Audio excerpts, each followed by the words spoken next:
Hi, this is Nick Shell with Family Friendly Daddy Blog. You remember my mom from a couple weeks ago when we officially found out her heritage when she took MyHeritage DNA test.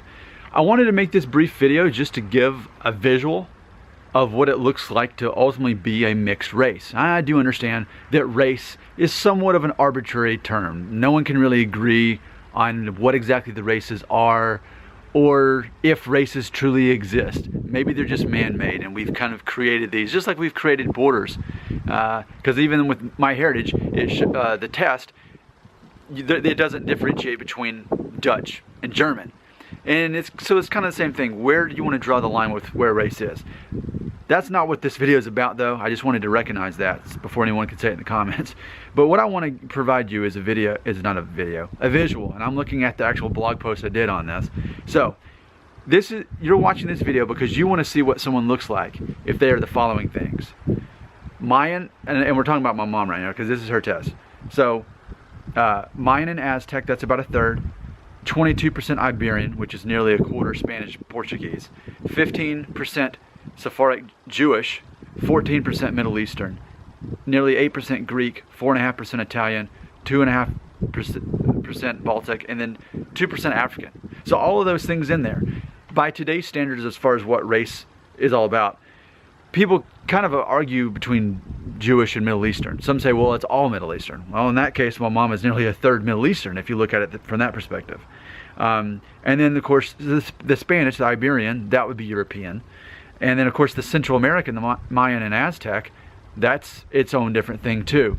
So, and then a little bit of African in there. So there's definitely quite a lot going on here. And I know a lot of people take these tests and kind of disappointed. Oh, I wish I was more of one thing. So if you want to see the epitome of someone who ultimately is a lot of different things, then you can look at my mom or me, which I'm only half of those things. But in closing, how do you feel about being so mixed of a race? I love it. I love knowing. I just love knowing where my ancestors. I love knowing where my ancestors came from and what all different countries were involved besides Italy and Mexico. And it's great. It's great knowing. And we couldn't have known had we not taken DNA test. We took MyHeritage. That's not to say that's the only one. It's not to say it's the only good one. I personally really like it a lot.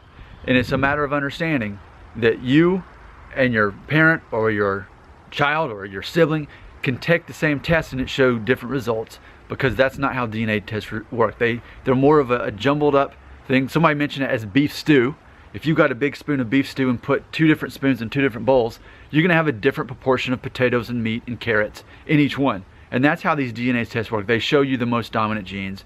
So that's why I showed 0% Italian, 0% Jewish, but my mom showed a lot more. And I didn't just show half of what she showed in that. So just keep that in mind if you're considering taking one of these DNA tests. It helps put it in perspective. And it actually makes it more exciting, and it actually is encouraging for you to have your family members take it too, so you can get even a bigger picture. I would have never known for sure that I was part Jewish, like 7% and 7% Middle Eastern, if it weren't for my mom taking the test. So celebrate mixed race by taking DNA test. And hopefully, if it's fun, you'll show up and then just more than just one thing. I'm proud.